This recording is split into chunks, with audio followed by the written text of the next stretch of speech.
Good morning. It is town day. Going into Big Bear. I've got about 9.5 miles to get to Highway 18. And I'm going to attempt to hitch in from there.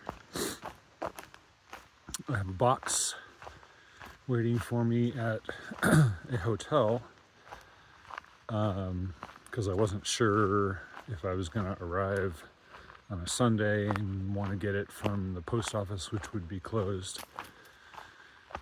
I chose a hotel at the time because everyone was talking about norovirus, and I didn't want to be huddled up with other hikers. Now that I strongly believe it's toxic algae,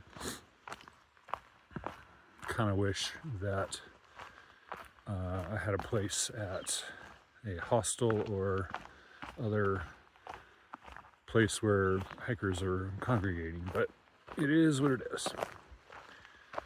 I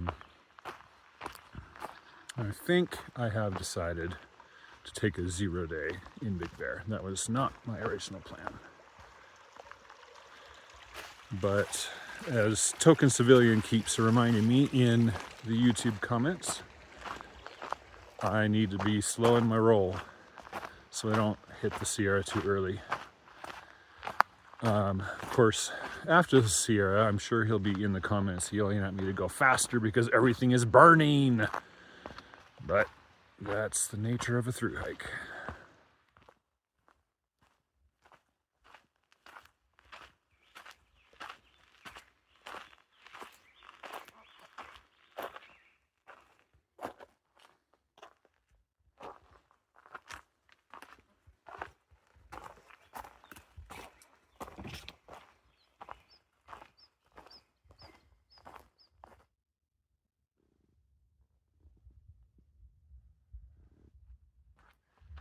So, speaking of Sierra entry date, that's an interesting topic.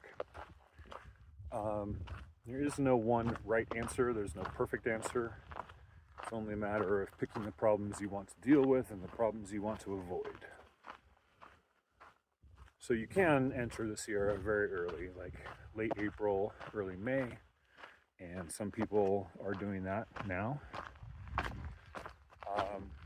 That is a full mountaineering, winter mountaineering experience,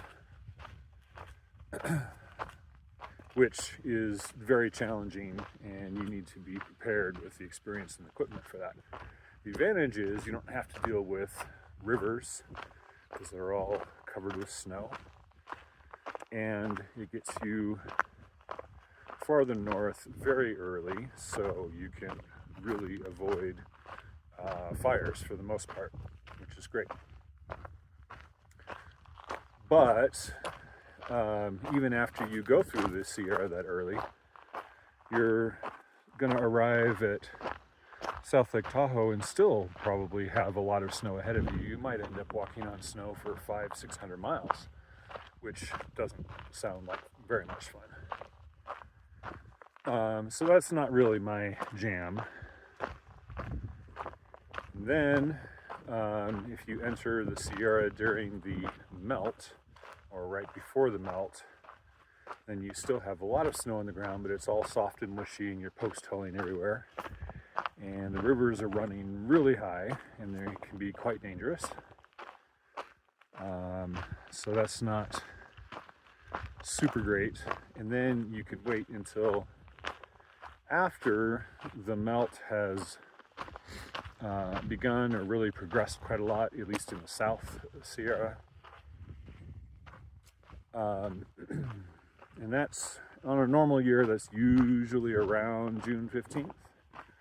And this year is looking like a pretty normal year.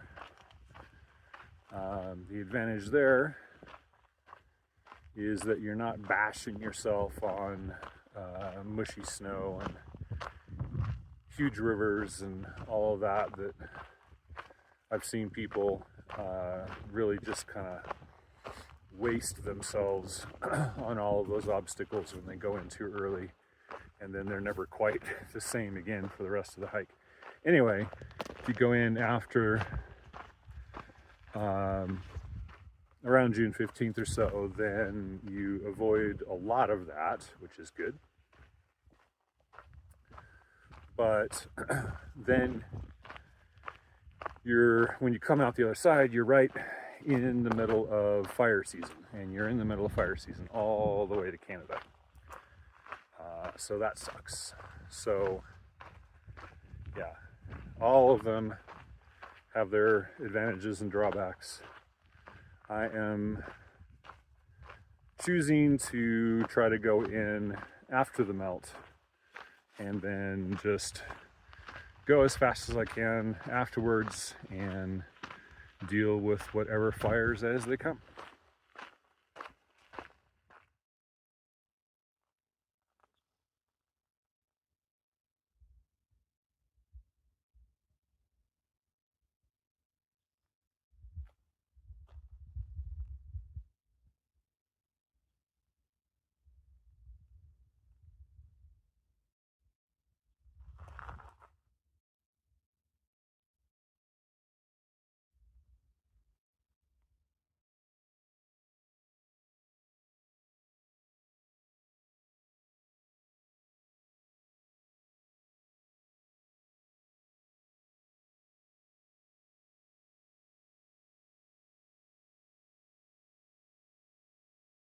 Just coming into the highway to Big Bear. It's Highway 18, I think.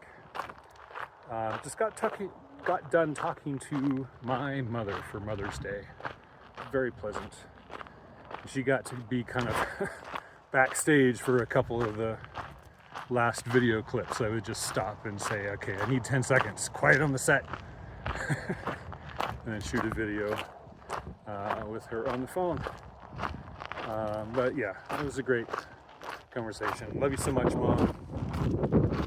You're amazing.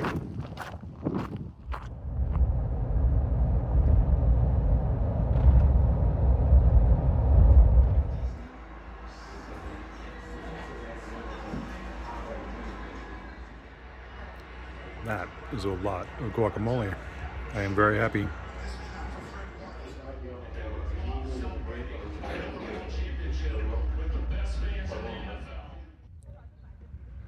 Well, I was standing there at the Highway 18 trailhead trying to decide what I was going to do, hitch or try to call an Uber or whatever. And after just a couple of minutes, a guy in a red Jeep pulled in and said, "Hey, you want to ride to town?" And I said, "Sure." So I jumped in his Jeep and he brought me straight to where I'm going to be staying tonight. So now I'm in Big Bear, had a big lunch at a Mexican restaurant, and just need to hang out here for a couple hours until we can check in.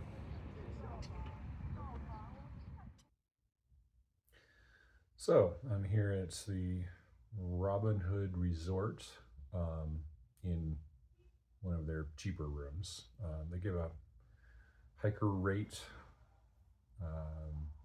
for the rooms in the back, and I got one of those. Been doing chores, did laundry, and ate a salad, charging up things. Yeah, just a bunch of stuff. It's amazing how fast the time gets eaten up with just stuff that needs to be done, but all the washing and mending and refueling and everything else. Probably gonna take a zero here tomorrow and get a second night. Last couple days have really gave my feet a beating, so I am looking forward to some downtime and letting them heal up. The rest of me's doing okay. My pants that were falling apart are holding together with a few additional patches.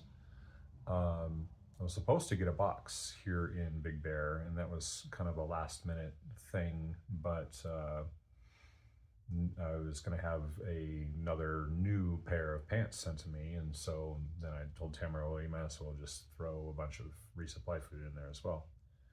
But the box does not seem to be here.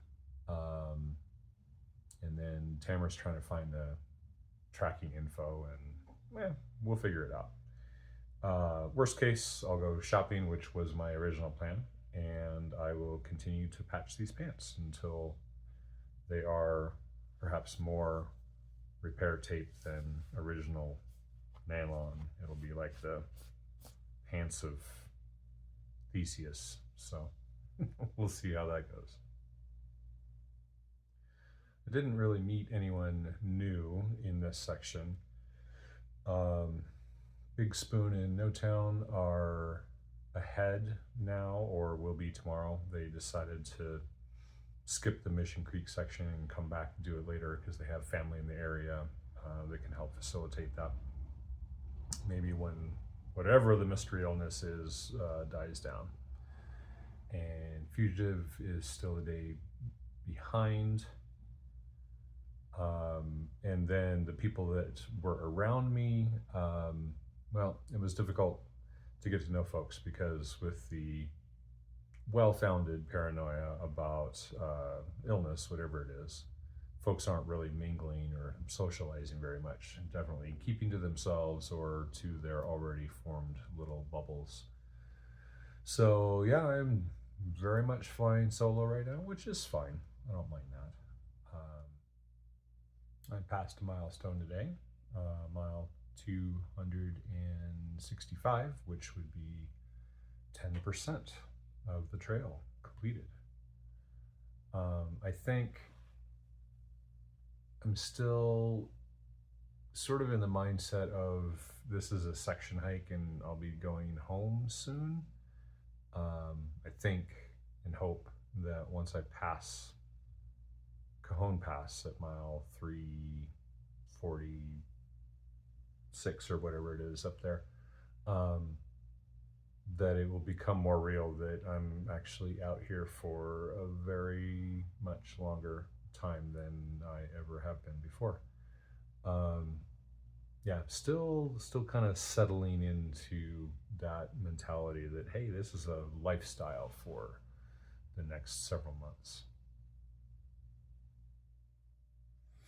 And because I forgot to get a proper end shot for today's video, you get my slightly messy hotel room. There you go.